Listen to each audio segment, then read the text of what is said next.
Hi, everybody. My name is Matthew Wilmer, and I'm the host of the new CMO Mandate. Today's episode is covering data governance, cybersecurity, and how to make agents more reliable as you build systems. Today's guest is Jeff Aboud, who is CMO of Millpond Research. Jeff, thank you for being on today. Give us a little bit of what you do and what is Millpond. Thanks, Matt. Thanks for having me on today. It's great. So yeah, I'm CMO of Millpond Research. Essentially, what they are, they're kind of the end-to-end operating system for Agentic AI, and that essentially means we've got a couple of different products that really work together. From a security perspective, we are the security and governance layer for Agentic AI. So we sit between the models themselves and the agents. So we're able to actually look at all of the different prompts that come through, assess those, see if they're in compliance and see if they're secure. If they aren't, we can modify them on the fly or block them if they're really egregious. If they're in compliance, just let them go through. But on the front end, we actually are a professional authoring tool for agents. And all that training that you have to do for any of your models actually happens at the platform level. So it actually eliminates any of that vendor lock-in. It allows you to switch tools all the time. I probably use 4 or 5 different models a day, and they all have the same training because they grab it from the piece itself, from our platform, rather than actually having to train each individual model. Jeff, your career has spanned a lot of different things, and I think it'd be obviously one of the reasons we wanted to have you on today is you cover go-to-market from a fractional standpoint, but also have served as CMO at some really large companies. And so your expertise really ranges from early stage to very mature. And we've obviously had the pleasure of working with you on eBots engagement, just as AgentWeb. And so just covering all these ground, we wanted to challenge, pick your brain on where you've seen just kind of AI agents, AI tech land in the go-to-market space. And my first question to you would be, where do you see that plugging into just companies as it sits now, with all the shakeup and the new tech coming out with Google and Claude and different things? Like what, just where do you see it as it lies just today? Sure. Well, not surprisingly, AI it plugs in everywhere, and going forward, it already plays a major part in organizations of all sizes. Going forward, it's everything. I mean, if you're not using AI, you're going to get left behind. Period. And it's just, like I mentor a lot of other execs and certainly a lot of up and coming marketing folks, and I tell them all the time, AI is not going to take your job. And sometimes it does, unfortunately. But in general, it's not going to take your job. What's going to take your job is the person who knows how to effectively use AI. And I look at myself, even my last full-time position, a couple of years ago. It was only like 2 years ago. I was really kind of dabbling in AI, which I think, and I mention that because I think that's where most people kind of are. Where I was using it, maybe I'd write a white paper here or there, or I'd help it refine a paper after I wrote it. Or if I wasn't as familiar with the concept, with the particular concept of the subject matter, I might have AI write it first, and then I'd strip out all the content, use the outline, and then I'd write it myself. And I thought, okay, because anything else is cheating. So I just do it that way. We've moved beyond that. At breakneck speed. It's not considered cheating anymore. If you're not using AI to do all the heavy lifting, you're considered old school. And a lot of companies, especially startups, they won't even look at you. We lost a potential opportunity about 1.5 years ago because they didn't think I was mature enough. Not mature enough. They didn't think I was a modern marketer, were their words, because I wasn't using AI to its really full potential. That's so interesting. So it's evolved to not only just using it topically or in a chat interface like a ChatGPT or Claude, but it sounds like the mandate from your perspective is becoming the expert on it, which is systems, workflows, really moving beyond the chat interface to real behind the scenes systems. And for those who don't have an idea into what that is, just first of all, just like clue our audience into what you're doing for companies at Millpond, and just also the systems that you've built, having guardrails and safety and systems. Like, this is a real setup that is not easy to do, and it's not obvious that this is even capable if you're not using like Claude Code and all these different going beyond the chat interface. But yeah, just curious, how do you set that up and think about that? Yeah, at minimum, and I mean literally today, if you're using AI, and really when most people are talking about AI, a lot of people don't even realize that there are multiple types of AI. But let's just say, when they talk about AI, they're talking about things like ChatGPT, Claude, Perplexity, etc. Those are chatbots. That's what we call generative AI. Those are now table stakes. So if you're just using generative AI, you're okay for today. But I can fast forward literally just maybe a month or two from now, and you're going to be behind again. But even still, so if you're just using generative AI, you have to at least be using it to get all your writing done. Now, and I don't write everything. I'm a product marketing person. Got 20 years in product marketing. And the one thing that I will absolutely never, ever use AI for is the messaging doc. And any product marketers out there will know what I'm talking about. That has to be written by a human being. Now, you can use AI at the end to refine it, but you have to use that because AI has some limitations. It doesn't understand nuance. It doesn't really, you can train it on your market, you can train it on your ICP, you can train it on your product, but it doesn't really get it like you do. I have years of experience, it doesn't. So I have to write that first. But more importantly, everything that I write from then on is probably going to be AI. It has to refer to that messaging doc. So if the messaging doc isn't rock solid, blessed by a human being who really knows their stuff, then you kind of have quicksand as instead of bedrock, and everything you write is going to be problematic because of that. So you want to definitely do that, but everything else I use AI for. But fast forward just another month or two, it's something I'm already doing. I don't just use generative AI anymore. I'm actually I've written some agents. I'm fortunate enough to work in essentially an agentic AI company. So one of our co-founders is like the master of writing agents. So he wrote us a marketing agent that is perfectly tuned to our company, to our market, etc. We've fed it all the docs, including my human written messaging doc, and all the other stuff that we've said, yep, this is good stuff. Put it all in there. It now knows us, and it knows how to market. Again, from a textbook perspective, because that's all you can teach an agent. But I put together a very comprehensive 10-week demand generation campaign that had a weekly blog, weekly white paper, weekly contributed article to pitch the press media, LinkedIn posts to promote them, and an email sequence that promoted those things each and every month, each and every week. For 10 weeks, I wrote it in. I put together that whole thing in 2 hours. Oh my goodness! And I know there are no holes in it because each time I'd write something, the agent would actually ask me, "Hey, so when you say this, do you mean this or this about your customer?"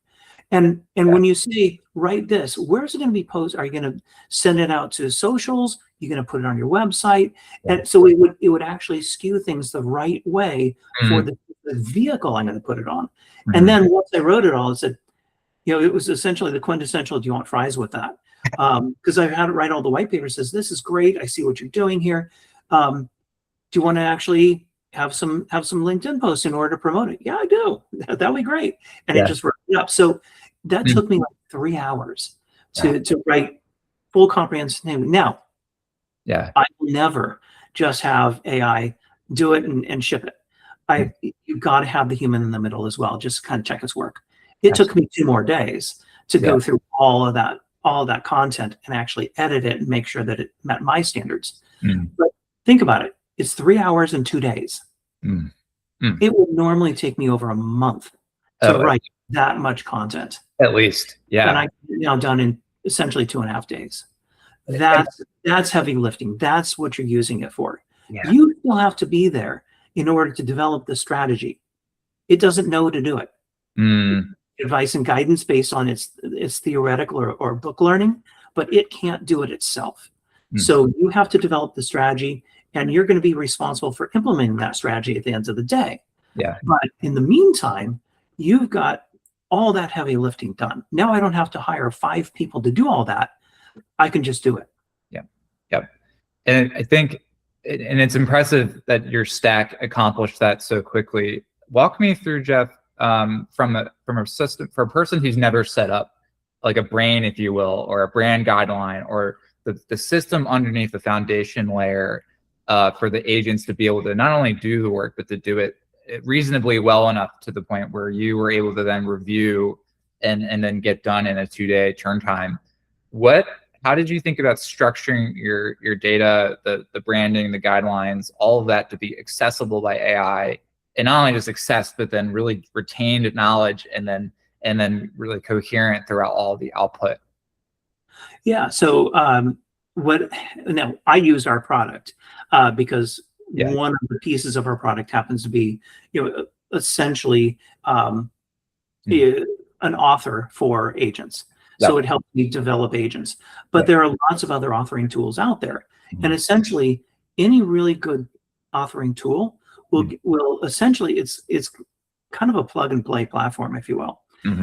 To really write, first you have to really write very specific instructions for the agent. You have to tell it who it is. You have to essentially give it a personality. Like, think about it as writing the perfect job description. Like, I want to hire this person. Here's what in the ideal world they'd have. You write that as an instruction. You say, here's who you are. And so rather than here's what I want, it would, like you do in a JD, it's like, here's who you are. And boom, it just becomes that. And then usually, basically, you have to train it. And essentially the training is, it'll ask for any background documents. So I took all the documents, like my messaging document, some of the papers I had written, pointed to the website, things like that. And I just put it in essentially a repository that's there in like the agent creation, the authoring tool. And then in order to like make it the marketer, for example, and I didn't do this when my co-founder is much better at it than I am, pointed it to things like the American Marketing Association, demand gen, content, things like that. So it would understand like the book learning of how to be a marketer, how to understand product marketing, how to understand demand generation, how to understand marketing strategy, all of those things. Because it would give me feedback all along the way. And it was not giving me feedback because it inherently knew. It was giving me feedback because it was constantly reaching out to those external pieces in order to pull it. So you simply point it to those places. And then you give it some sample prompts and some sample responses. And that essentially is its training. Now, the first time you do it, it might not be perfect, but it's going to be pretty good. And after a couple of times of doing it, and just correct it, just like you would a really good employee. Say, hey, great job, but, or, you got to try that again. I'm really looking for this, and give it that nuance. Give that next push. Then it'll actually start, and it'll learn from that. And if you're using a good platform that is a learning platform, it's going to keep that, and it's going to keep that in its repository, essentially in its memory storage, in order to give you that same feedback next time. And I think it's so important, and you make a really good point about just the knowledge layer and the ability to nudge AI along and train its quality. How do you think about that end to end? And this is going to shift gears a little bit into a question about build versus buy. which is really raging in the developer community right now as AI makes systems and other tools and apps just so easily buildable. But if you think about the GTM stack from end to end, so the content marketing, maybe the go-to-market in a digital marketing campaign, or even just organic marketing, and then tracking that all the way down through engagement into the stats of who is resonating with my company's message, tracking those contacts, et cetera. Like, how do you think about building systems that you're building all these agents that have all the context on your brand and the living knowledge of really the brain of how to be a great marketer? How do you then, if there's legacy SaaS or other systems like CRMs or other things like that, how do you think about that dichotomy in this new paradigm? Yeah, I essentially just kind of make the assessment at the beginning. Yeah. Say, okay, I'm still going to use HubSpot. I'm still going to use, so I'm still going to use my same CRM. I'm still going to use, some of these other tools. What I need AI for, so I kind of assess, okay, these things are working fine. They're great. Here's what I really need AI for. Yep. I'm not going to just say, okay, AI is my whole marketing department. It doesn't really work that way. Yeah. And most of your good stack is going to have AI built into it as well. So, HubSpot, Apollo, all these things have, certainly 6 Sense. They have AI built into them to actually help you out there. Mm-hmm. But in a lot of times, I don't actually even use the AI that's built into those. Like if I'm sending an email, like an email sequence, that 10-week sequence I was just telling you about a little bit ago, I already wrote it in AI, and that was already tuned specifically to my organization. Yeah. Because when I go to use my CRM, it'll tell me things like, the ideal, okay, you got to rate it 5th grade level, only include 3 adjectives, no more than 50 words. I tried that and use all of their examples. Yeah. And I got like, a 1% click-through rate. Yeah. I used the one that was actually, and didn't give it a lot of parameters. I gave it some things that I know, hey, I told it no more than 100 words rather than 50, and 5th grade level. Yeah. But I didn't tell anything about adjectives or anything like that. And it knows my organization so well because I've trained it on it, that what it spit out gave me a 4% click-through rate. Now, those demand gen folks in the audience probably say 4%. That's lousy. But this is a cold list, an ice cold list. Yeah. So for an ice cold list, I'll take 4% all day long. Absolutely.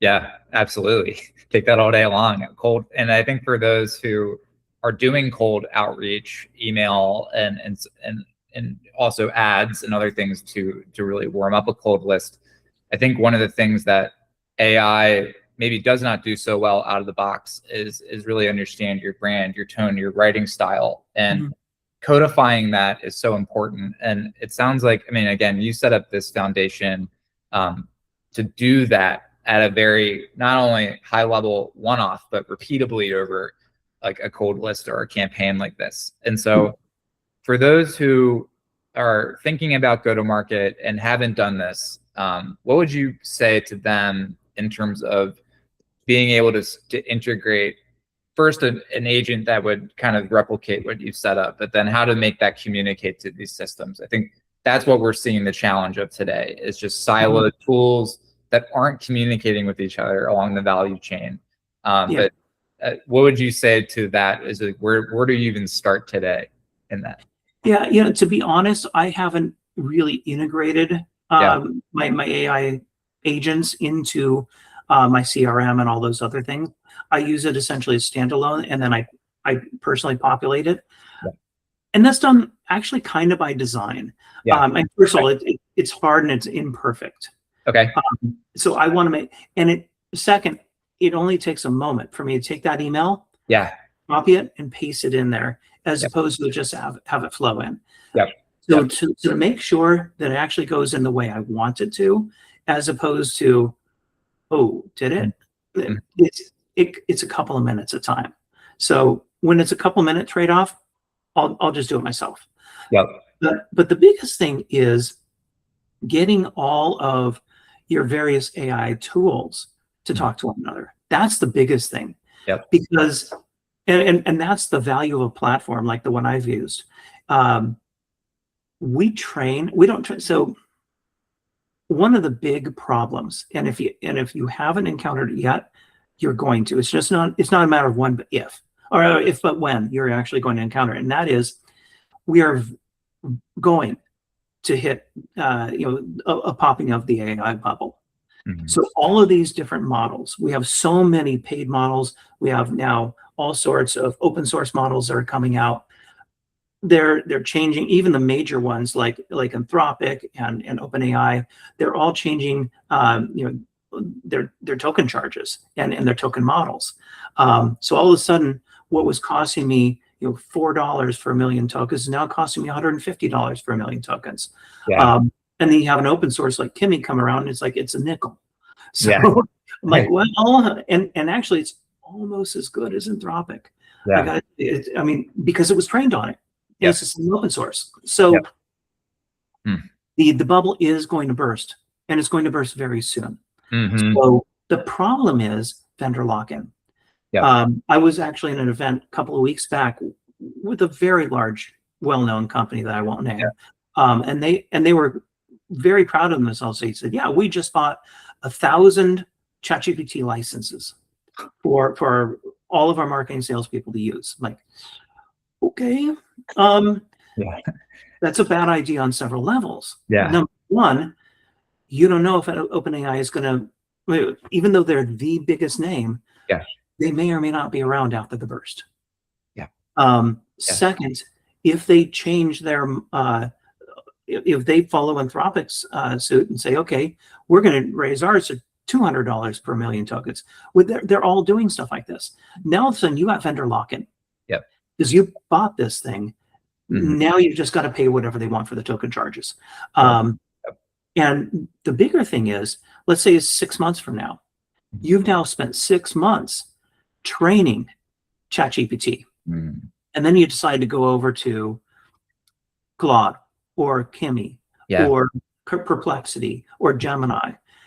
Well, guess what? All that training, gone. Yeah. You have to start from scratch. So all of that efficiency is here, and now it goes down here. And it takes another 6 months to get back up here. So the beauty of going with a platform is you train the platform level. Irrespective, and it shares that knowledge and all of that intelligence with every single model and every single agent. So no matter what model you use, no matter what agent you use, and you can mix and match. If I'm using my marketing agent with Claude today, I can use it with Kimmy tomorrow. It's the same agent, and it still has the same intelligence, because that's all the intelligence at the platform level. So I removed that vendor lock-in. So now I need to change, or just want to change. I do. And it's not a problem at all. So that's really the biggest thing. They want to make sure that you're not going with vendor lock, and you want to make sure that you're free to move around as much as you want, but retain that training, because the training takes a long time. And don't underestimate that training, because it is the difference between getting results, good results, or great results, depending on how well it's trained. And it sets up another question, Jeff, because I think what you're getting at and what you've set up for your clients and for your own self is really the retention of your own data, essentially. And I think it's a large debate. You're sharing all these the data with ChatGPT, with Claude, and everything else. And if you're not LLM agnostic, that data may or may not be accessible in the near future if you're just so dependent, like you've mentioned, on those LLMs, versus setting up the real brain of your organization to have all the access to first-party data, or your customer data, or your branding guidelines, and having an agent really be a reflection of your company that isn't dependent on that model. And as we think about data ownership and this new landscape and retention and use of that data, what would you say to those who would really struggling with the question, like, where does data live and who owns it, and how do I essentially own my own data and how to just continually use it, because it seems like that's just there's very blurry lines now when it comes to just data sharing and first party data hygiene. Yeah, and I'll tell you, first of all, Matt, it's a great question that most people aren't asking, and it bothers me to the very core of my being, because not only have I become super well versed in AI, and and my company, that's really the bigger product that we have is essentially security and governance for Agentic AI. It's a whole security and governance layer for Agentic AI. But the biggest thing is I've spent 20 years, well, 17 of the past 20 years of my career in cybersecurity. Yeah, so AI, for as amazing and as efficient and everything as it is, it also can be super scary from a cybersecurity perspective. Absolutely. And the biggest thing, and I can't tell you how many people I've talked to, and even getting people who go, oh yeah, I'm all AI all the time, say, great. Where's your data go as soon as you enter the prompt? And I go, well, what do you mean? I said, well, do you think it's a problem that if you enter into the prompt, hey, I think my organization is worth $100 million, $100 billion or $100 million. Do you think that's accurate? Is that a problem? Well, yeah, I get the answer. So where now all of a sudden, if you're using any of those public models, any of them, open source, branded, doesn't matter. Look in the EULA, and it specifically says they own everything that you send to it, and they can train their models on it. So if you say anything about a customer you're going after, financial stuff, anything that's private about your company, it's now there, and they own it and they train on it. So now your ABC company, now XYZ company, your main competitor, comes out and says, hey, tell me about ABC company. You know what's going to spit out? What you entered. So and every time I've told them that, I get, oh yeah. It's like, and I've seen legit fear in people's eyes. Like, that's the truth. It is the truth, and it's not being said enough. And I think how do we address this in terms of just governance? You mentioned just security as your background. How do we separate out the data layer from the shared data layer that these companies feed off, like you mentioned? Like, how would a company today get started with that? You have to have a strong governance layer that sits between, and that's why we call it a layer. It has to sit between the model and the agents. And that's really important, like literally today, because we're still using chatbots. So when I'm entering something into a chatbot, it's important because I might say something stupid or ask something that I really shouldn't be asking. But it's May. Probably, I would say certainly by Q4, somewhere in Q4, certainly by the end of the year. It's not going to be me entering stuff in chatbots anymore. We'll still do that. But the bigger problem is going to be agents being spun up not by me, but by an app. No humans in the middle. An app spins up. Right. So now, if I don't have my governance in order, I can't just train my employees, hey, don't do that. And now another machine essentially is, a software application is telling me, hey, I want this. So there's no human in the middle to do that. And then I would say by probably Q1, Q2 at the latest next year, agents will be spinning up other agents. Because remember, the big difference between generative AI and agentic AI. Generative AI answers your questions. It does a task. So write me this white paper. It does it. Tell me about this. It tells me. But agentic AI is not task oriented. It's goal oriented. It now, if I say, tell me the numbers I need to achieve, or tell me how I sit financially compared to where I think I should be. It's going to go out. It's not going to just go, oh, let me fetch you that answer. It's going to go out to multiple sources, to multiple databases, pull that together, analyze it, call it together, and then bring you the answer. That's a goal. That's not just a quickie answer. So Now, in order to really achieve that, it needs to be spinning up specialized agents. Oh, I have a finance agent. I have a legal agent. I have a marketing agent. I have, a partner agent, whatever. And all those agents are going to go off and do their things. They're going to report back to the agent who spun them up. Then that agent's going to bring you back the goods. Mm-hmm. And that's tremendously efficient.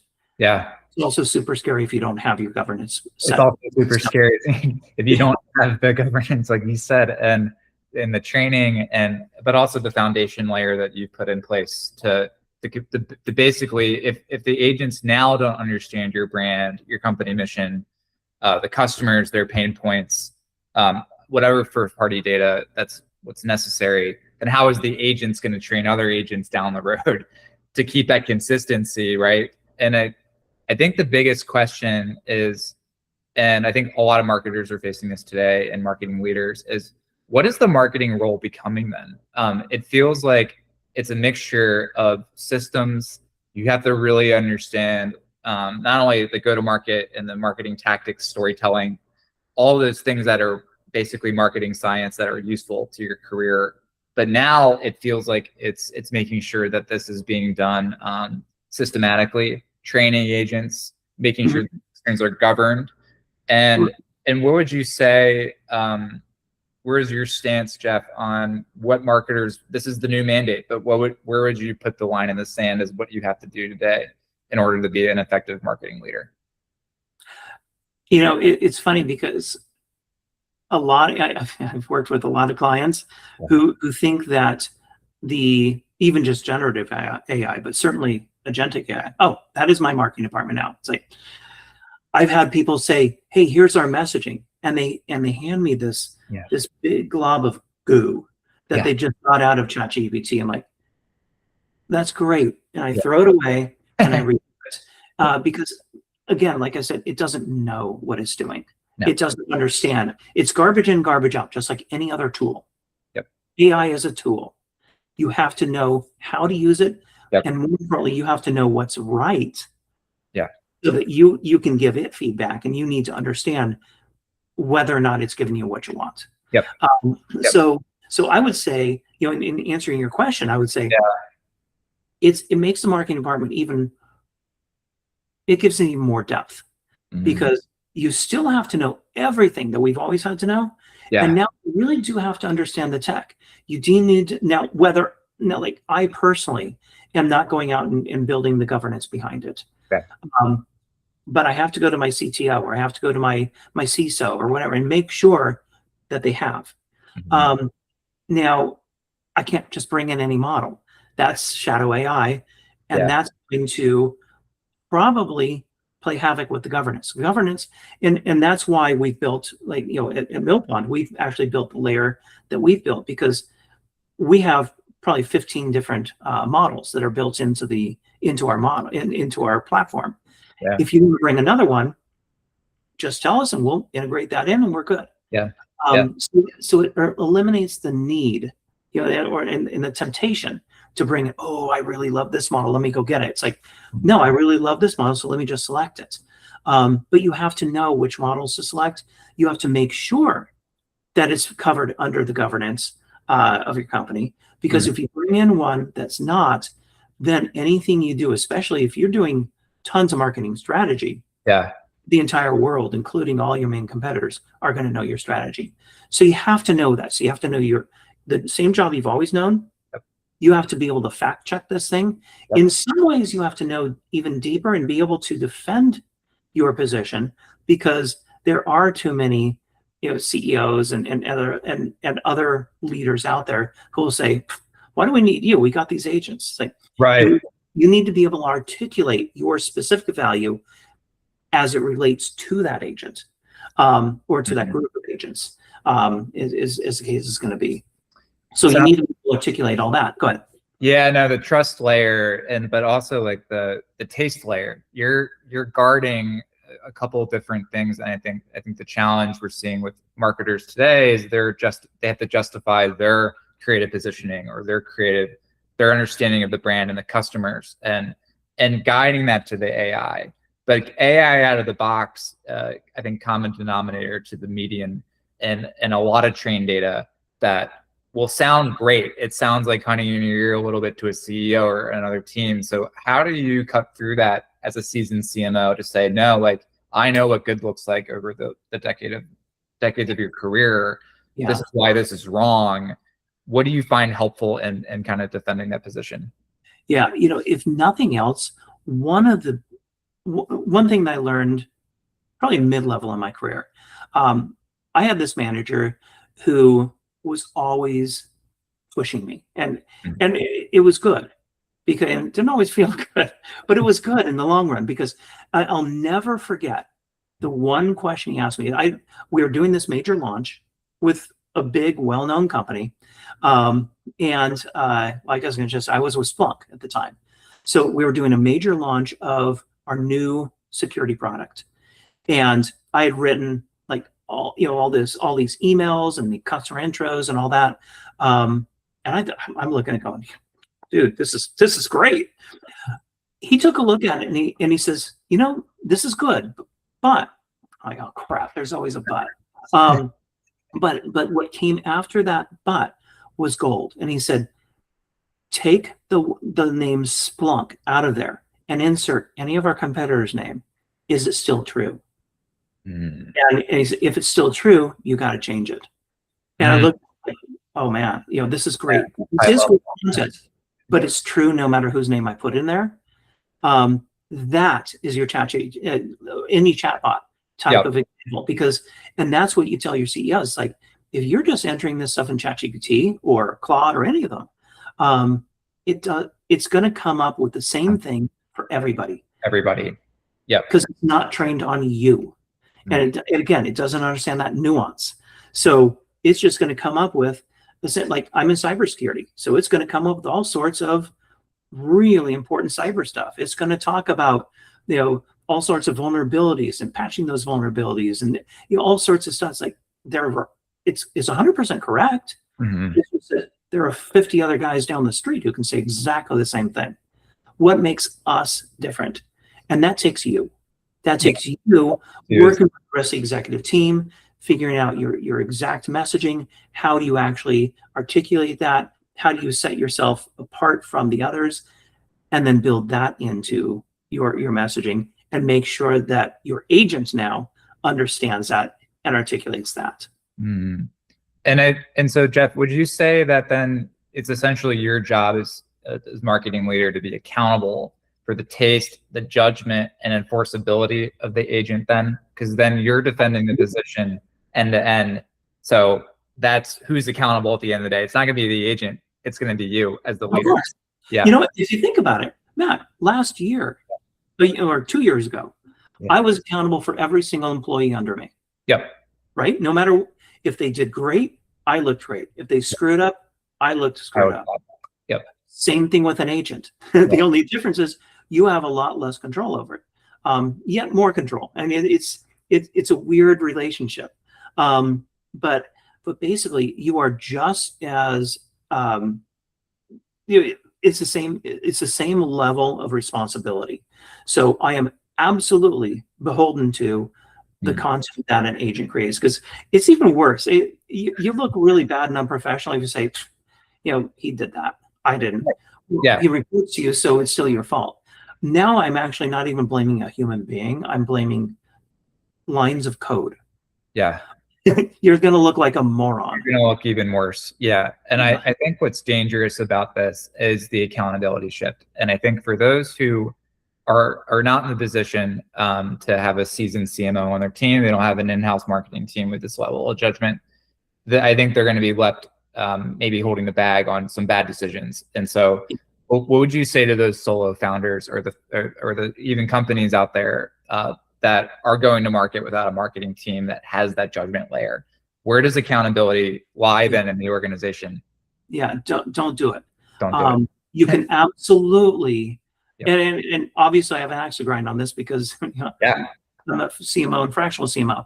Yeah. But it is, I've seen this mistake being made at that extreme level, like you just mentioned. I've seen the mistake made where a super young startup will say, okay, we need to build marketing and everything, messaging, et cetera, from scratch.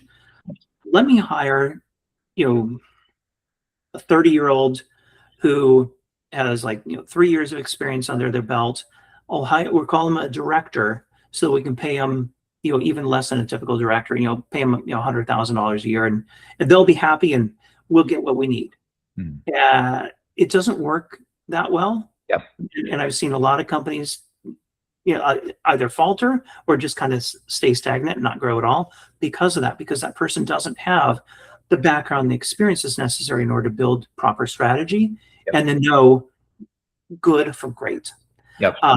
So even if you say, okay, listen, rather than hiring a 5-person team, because I just can't afford it right now, hire one, hire that fractional CMO, hire that person with 30 years of experience, who knows exactly what they're doing, who knows good from great, who also actually knows how to use agentic and generative AI to its fullest, and really gets how to build that out and use it to do all that heavy lifting. Now, one person will they'll suffice for a good long time. Now, eventually, you will have to hire other people. You're not going to be, a $10 billion company with one marketer. You're going to still have a team. You just don't need as many people. So it's not going to take marketing's job. It's changing the face of the job a little bit. It's certainly streamlining it, but there's still all the same accountability, tons of work to do, and you still need those solid professionals. And Jeff, this has been just a masterclass, and just your experience and you've been so generous with your time. My last question to you would be, as we think about just the changing landscape, as we think about where the market's heading, what's your bet in 18 months? Where are we? Where does this accountability just compound and become even more just needed? Is this, you think we've touched on agents, building agents, how does that compounding, it feels like the market's kind of accelerating on its own pace without looking back for accountability. Where do you see this, where we're heading now? Yeah, I think you nailed it right there with the whole accountability piece. Nobody's looking back for accountability. In fact, what scared me to death was 2 months ago? 2 months ago, we had RSA, which is the biggest security conference of the year. Yep. And I walked the show floor, talked with tons of vendors. I know half of them because I've been in security for so long. Nobody has an answer for AI security, and certainly not agentic AI security. They don't know yet. All of the identity guys are saying, "Oh, we're going to handle it with identity." Well, identity knows what's at the front door, and they decide whether or not to let it in. Yeah. Whether or not that person or that now, text or lines of code do what they're supposed to do or do what they said they're going to do, once they're in that front door, they have no idea. They don't understand behavior. They just give they're black and white. They thumbs down, thumbs up. You let in or you let out. That's what they understand. So even the biggest players, we're talking like CrowdStrike, Cisco, some of the biggest, Palo Alto Networks, all the biggest security vendors on the planet were scrambling throughout that conference to try to find some degree of a reasonable answer, and they couldn't do it. Yeah. So that accountability piece from a cybersecurity perspective is certainly be there, but it's also going to be there from the marketing perspective, because without that accountability from that security perspective, we don't know what's going to be there. We don't know what's going to be shared. We don't know what we should be asking of an agent. We don't know what that agent's going to do, because 18 months from now, I guarantee you 18 months from now, agents will be spinning up lots of other agents. So I may even invoke it. I may invoke the first agent. So in my mind, I think there's one. Yeah. In fact, that agent spins up 5 more, and those 5 each spin up 10 more. Before you know it, I have 200 or 300 agents running across the network, unbeknownst to IT and security, doing all sorts of stuff and pulling from all sorts of internal, external sources. And personally, I think there's one. Yeah.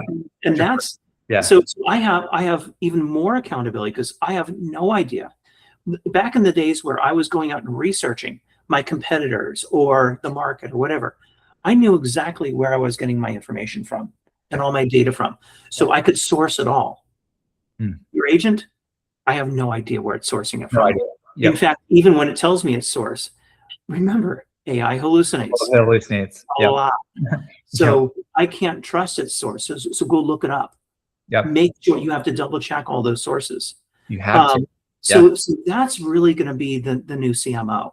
Is I'm going to get a ton done really fast, but to steal a term from my cybersecurity, trust but verify, or don't trust, just verify. Don't trust. Just verify. Would you say guilty until proven innocent at this moment? And I'm still going to use it because it's a phenomenal tool. It's unbelievable. And if you don't use it, you're not going to get hired by anybody. Yep. But you have to verify, and then verify again. Yep. And just make sure that things are the way they should be. Jeff, this has been really great. I mean, again, there's so much going on in today's world of agentic cybersecurity. It all meshes together in thresholds and compounds on one another. So this is not done in silos. I think the thing about today is that marketing leaders, CEOs, everyone has to understand really a lot about all of this in order to get this right. For the viewers out there who have any questions about this, myself, Jeff, are more than happy to answer questions on all of these different topics we covered today. Jeff, thank you so much for being available to tackle these really large questions. And we'll make sure this is available to you at the end. So, and obviously to get in touch with myself or Jeff if you have any questions on what we covered today. Thank you so much. Great. Thanks for having me.